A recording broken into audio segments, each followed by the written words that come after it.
வேதிகாவின் கம்பெனிக்கு 6 கோடி ரூபாய் தேவைப்பட்டது. அதை அன்று காலை யாரோ அடையாளம் தெரியாத நபர் அவளுக்கு கொடுத்தார். உடனே வேதிகா சித்ராவை உதவிக்கு அழைத்து பணத்துடன் வந்த நோட்ஸை அவளிடம் நீட்டினாள். அதில், என்னை கண்டுபிடிக்க வேண்டிய அவசியமில்லை, நான் எப்போதும் உன்னுடன் இருக்கிறேன் என்று இருந்தது. சித்ரா அந்த நோட்ஸை படித்தாள். பின் அவள் சத்தமாக சிரித்து,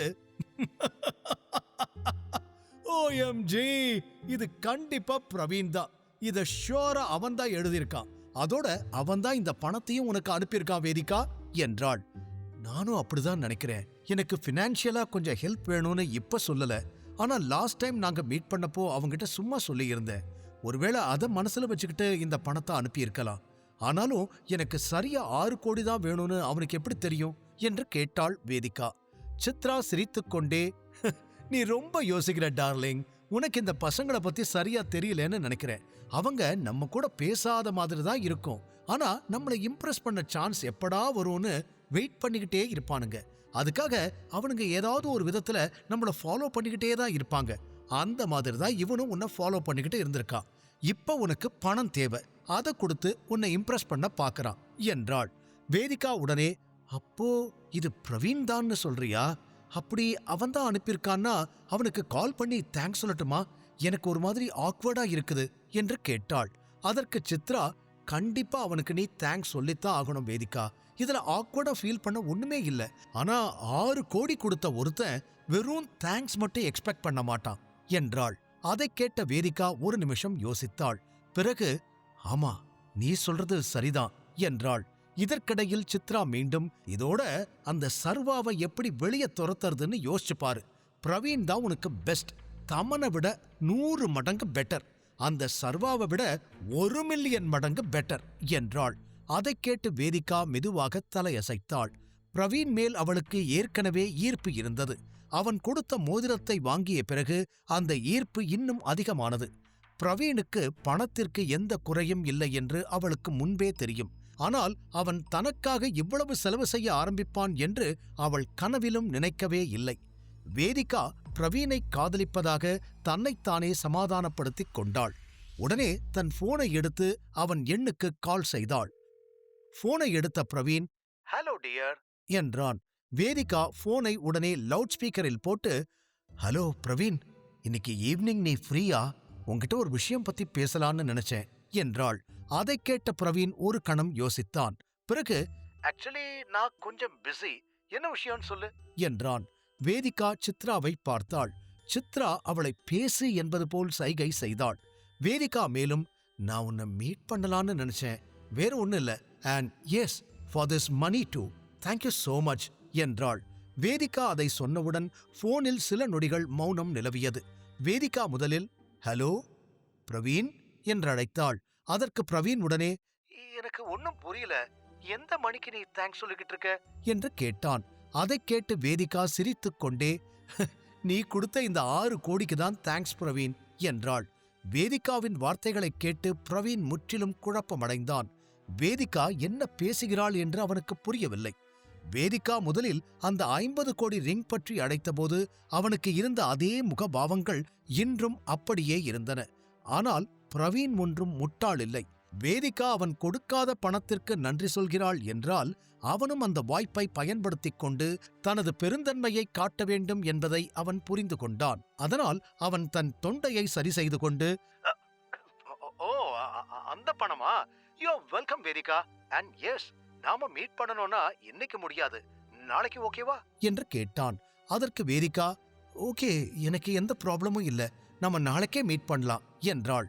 பிரவீன் மீண்டும் பொய் சொல்லி அவளை ஈர்க்க முடிவு செய்தான். ஒரு நாள் தனது பொய்கள் வெளிவரக்கூடும் என்று அவனுக்கு தெரியும். ஆனால் அந்த நாளுக்கு முன்பே வேதிகாவை அவன் மனைவியாக்கி விடலாம் என்று அவன் நம்பிக்கையுடன் இருந்தான். மறுபுறம் சர்வா ஆலியாவை அருகிலுள்ள ஒரு ரெஸ்டாரண்ட்டுக்கு அழைத்து வந்திருந்தான். அவர்கள் தங்கள் பிசினஸ் தொடர்பான விஷயங்களை எளிதாக விவாதிக்க ஒரு விஐபி ஸ்வீட் ரூமை முன்பதிவு செய்திருந்தார்கள். சர்வா முதலில், நான் அவங்கள கான்டாக்ட் பண்ணணுமா இல்ல அவங்களே இன்வெஸ்டிகேட் பண்ணிக்கிட்டமா என்று கேட்டான்.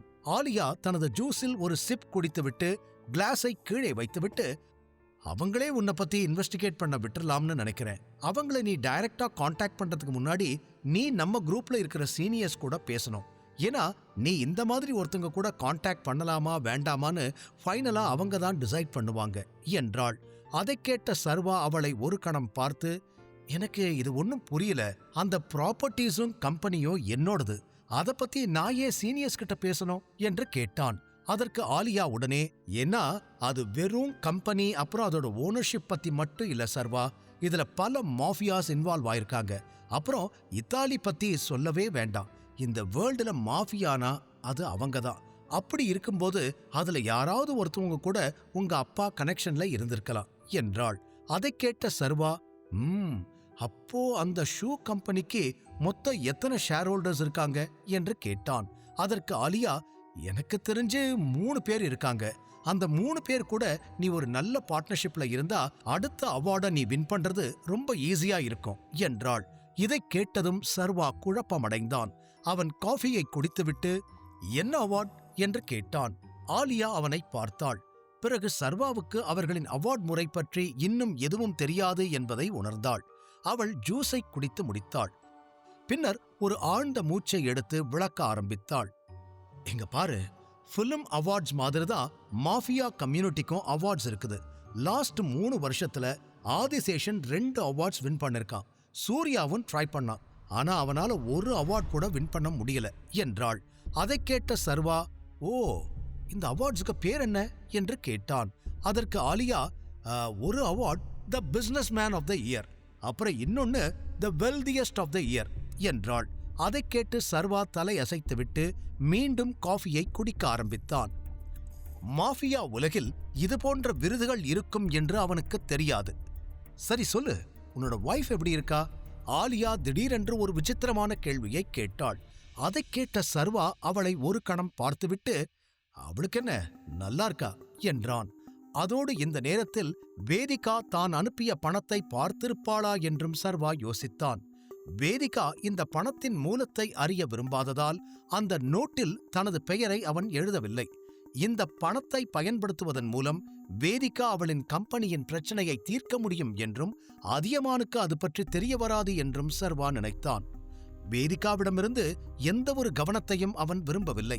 குறைந்தபட்சம் தன்னை வீட்டில் தங்க அனுமதித்தவர்களுக்கு உதவ மட்டுமே அவன் விரும்பினான். மேலும் அந்த பணத்திற்காக அவன் எந்த ஒரு பலனையும் எதிர்பார்க்கவில்லை. தான் டைகர் என்பது அவனுக்கு நன்றாக தெரியும். பண விஷயத்தில் டைகரை யாரும் எதிர்க்க முடியாது. நீ எப்பவாவது ஆத்தென்டிக்கா பீட்சா சாப்பிட்டிருக்கியா என ஆலியா திடீரென்று சர்வாவை தன் எண்ணங்களிலிருந்து வெளியே வர வைத்தாள். அதை கேட்ட சர்வா, நான் பீட்சா சாப்பிட்டிருக்கேன், ஆனா அது என்ன ஆத்தென்டிக் பீட்சா என்று கேட்டான். ஆலியா சிரித்துக்கொண்டே, எப்போவாவது உனக்கு டைம் இருந்தா இத்தாலிக்கு வா, அங்க ஒரிஜினல் ஆத்தென்டிக் பீட்சா சாப்பிடலாம். ஏன்னா அவங்க தான் பீட்சாவை கண்டுபிடிச்சதே. இந்தியாவில் இவங்க போடுறதெல்லாம் பீட்சாவே இல்லை என்றாள். ஃபர்ஸ்ட் நீ சொல்ற இந்த ஷூ கம்பெனி மேட்டர் கிளியர் ஆகட்டும், அதுக்கப்புறம் நான் உன் கூட வந்து அந்த பீட்சா எப்படி இருக்கும்னு டேஸ்ட் பண்றேன் என்று புன்னகையுடன் சொன்னான் சர்வா. பிறகு இன்னொரு சிப் காஃபி குடித்தான். ஆலியா மீண்டும் மெனுவை பார்த்து ஏதாவது ஆர்டர் செய்யலாமா என்று யோசித்துக் கொண்டிருந்தாள். இந்த நேரத்தில் சர்வாவும் அவளிடம் ஒரு கேள்வி கேட்க விரும்பி, உனக்கு மோனிகாவை தெரியுமா என்று கேட்டான். ஆலியா ஆச்சரியத்துடன் சர்வாவை பார்த்து, மோனிகா மோனிகா ஜாஸா, ஏ என்னாச்சு என்று கேட்டாள். சர்வா தலையசைத்து, அவ எந்த மாதிரி, ஏன்னா நிறைய அவார்ட்ஸ்ல அவளோட பேர் இருக்கிறதா பார்த்தேன், அதான் கேட்டேன் என்றான். அதற்கு ஆலியா, ஆமா என்று மெதுவாக தலையசைத்து, இப்போதைக்கு அவதான் ரிச்சஸ்ட் பிசினஸ் உமன் இன் ஏஷியான்னு நினைக்கிறேன். ஆனா அவளுக்கு திமிர் ரொம்ப அதிகம். அவ பேசுறத நீ பார்த்த அந்த மாதிரி ஒரு ஆட்டிடியூட நீ வேற எங்கேயுமே பார்த்திருக்க முடியாதுன்னு தோணும். அவ ஆதிசேஷனோட ரிலேட்டிவ் என்றாள். ஆலியா இதை சொல்லும்போது சர்வாவின் முகத்தில் கோபம் எழுவதை அவள் கவனித்தாள். அதனால் உடனே, என்னாச்சு சர்வா, நீ ஓகே தானே என்று கேட்டாள். சர்வா ஒன்னில்ல என்று தலையை ஆட்டி, வருஷம் அந்த மோனிகா இவ்ளோ அவார்ட்ஸ் வாங்குறாளே, அவகிட்ட உண்மையிலேயே அவ்வளோ திறமை இருக்கா? ஏதோ ஒன்று தப்பா இருக்குன்னு எனக்கு தோணுது. காசு கொடுத்து வாங்க முடியாதுன்னு எந்த ஜட்ஜஸும் இந்த உலகத்துல இல்லல்ல. அதுவும் இல்லாம இப்போதைக்கு ஆதிசேஷன் தான் பிசினஸ் வேர்ல்டுல கொடி கட்டி பறந்துகிட்டு இருக்கான். அதனால அவன் சொந்தக்காரியும் கொடி கட்டி பறக்கிற மாதிரி தெரியுது என்று சர்வா தன் விரக்தியை எல்லாம் வெளிப்படுத்தினான். ஆலியா ஒரு நிமிடம் அவனை பார்த்துவிட்டு மெதுவாக, இதுக்கு எல்லாத்துக்கும் காரணம் நீதான் டைகர். உன்னோட அப்பா போனதுக்கு அப்புறம் நீ எங்கேயோ காணாம போயிட்ட. உனக்கு ஒண்ணு தெரியுமா? ராஜன் அங்கிள் உயிரோடு இருந்த வரைக்கும் அவர் ஆதிசேஷனை இந்த பதவிக்கு பக்கத்துல கூட வரவிடல. ஆனா அவர் போனதுக்கு அப்புறம் ஆதிசேஷனோட பேர் தான் எல்லா இடத்துலயும் கேட்டுக்கிட்டு இருக்குது என்றாள். ஆலியா அவன் அப்பாவை பற்றி சொன்னதும் சர்வா சிறிது சோகமடைந்தான். அவன் ஆலியாவை பார்த்து தனது சோகத்தில் ஒரு மெல்லிய புன்னகையுடன், உனக்கு என்னோட அப்பாவை பத்தி நிறைய தெரியும் போல என்றான். அதே சமயத்தில் தனது பெற்றோரை பற்றி அவனுக்கு அதிகம் தெரியாதது சர்வாவுக்கு உள்ளுக்குள் குத்தியது. ஆனால் ஆலியா மென்மையான புன்னகையுடன், ஆமா, எனக்கு நிறைய தெரியும். ஏன்னா என்னோட அம்மா எனக்கு ராஜன் அங்கிளை பத்தி நிறைய சொல்லிருக்காங்க. ராஜன் அங்கிள் போனதுக்கு அப்புறமா தான் அடுத்த இடத்துல இருந்த ஆதிசேஷன் அவரோட இடத்துக்கு வந்தான் என்றாள். அதை கேட்டு சர்வாவுக்கு திடீரென்று ஏதோ ஒன்று தோன்றியது. ஆதிசேஷன் தனது அப்பாவின் பதவிக்கு பின்னால் இருந்தால் அவனது அப்பாவின் மரணத்திற்கு பின்னால் அவன் இருந்திருக்க வேண்டும் என்றும், அதனால் கூட ஆதிசேஷன் ராணாவை அனுப்பியிருக்கலாம் என்று நினைத்தான். ஆனாலும் ராணா ஒன்றும் அவ்வளவு குறைந்தவர் அல்ல. அவர் ஆதிசேஷனுக்கு கீழ் வேலை செய்திருக்க முடியும் என்று சர்வாவுக்கு தோன்றவில்லை. இந்த கோட்பாடு கிட்டத்தட்ட சாத்தியமற்றது என்று அவனே நினைத்தான். அப்போது ஆலியா கொஞ்சம் சீரியஸாக, உங்க அப்பா போனதிலிருந்து எல்லா அவார்டும் இப்ப ஆதிசேஷனுக்கு தான் போய்கிட்டு இருக்குது சர்வா. இந்த அவார்டெல்லாம் மறுபடியும் நம்ம ஹவுஸ் ஆஃப் டைகர்ஸ்க்கு வர நீ கண்டிப்பா ஏதாவது பண்ணணும் என்றாள். சர்வாவும் ஆலியா சொன்னதற்கு சரி என்று தலையசைத்தான். ஆலியா மேலும், இந்த ஷூ கம்பெனி மூலமா கூட நீங்க ரொம்ப பெரிய இடத்துக்கு வரலாம் சர்வா. ஆதிசேஷன் சென்னை, மும்பை, டெல்லின்னு இந்தியாவில் மட்டும்தான் ரொம்ப ஃபேமஸா இருக்கான். ஆனா இந்த ஷூ கம்பெனி இன்டர்நேஷனல். இதை மட்டும் நீ ஹேண்டில் பண்ற மாதிரி வந்த நீ குளோபல் லெவல்ல விளையாடலாம் என்றாள். ஆலியா சர்வாவை நன்றாக ஊக்குவித்தாள். சர்வாவும் ஆலியா என்ன சொல்கிறாள் என்று புரிந்து கொண்டான். சர்வா அவன் காஃபியின் கடைசி சிப்பை குடித்து முடித்துவிட்டு கப்பை கீழே வைத்துவிட்டு ஆலியாவை பார்த்து, நீ எப்போ இத்தாலிக்கு திரும்ப போற என்று கேட்டான். ஆலியா உடனே, இந்த வீக்கெண்ட்ல போற. எனக்கு தெரியும் நீ எல்லா சீனியர்களையும் மீட் பண்ணணும்னு நினைக்கிறேன்னு. அதனால தான் நான் விக்ரமன் அங்கிள் கிட்ட பேசி சீக்கிரம் அதுக்கு பிளான் பண்றேன் என்றாள். அதை கேட்ட சர்வாவும் சரி என்று தலையசைத்தான். இந்த நேரத்தில் அவன் மனதில் கேட்க வேண்டிய நிறைய கேள்விகள் இருந்தன. ஆனால் ஆலியா விசாரிக்கப்படுவது போல் உணரப்படுவதை அவன் விரும்பவில்லை. இருப்பினும் அவனால் அதை தடுக்க முடியவில்லை. சர்வா அவன் மனதில் நீண்ட நாளாக இருந்த அந்த கேள்வியை கேட்டான். எல்லாம் ஓகே, ஆதிசேஷனோட பையனை பத்தி உனக்கு ஏதாவது தெரியுமா என்று கேட்டான். அதை கேட்ட அடுத்த நொடி ஆலியா ஆச்சரியத்துடன் சர்வாவை பார்த்தாள். சர்வாவும் அவளுடைய மாறிவரும் முக பாவங்களை கவனித்தான். மேலும் ஆலியாவிடம் நிச்சயமாக தனது கேள்விக்கு ஏதாவது பதில் இருப்பதாக அவன் உணர்ந்தான். ஆதிசேஷனின் மகனைப் பற்றி ஆலியா சர்வாவிடம் என்ன சொல்வாள்? சர்வா அவனது அப்பா பெற்ற அனைத்து அவார்டுகளையும் மீண்டும் பெற முடியுமா? முழு கதையையும் கேட்டு மகிழ பாக்கெட் FM ஏபி டவுன்லோட் செய்யுங்கள். லிங்க் டிஸ்கிரிப்ஷனில் கொடுக்கப்பட்டுள்ளது.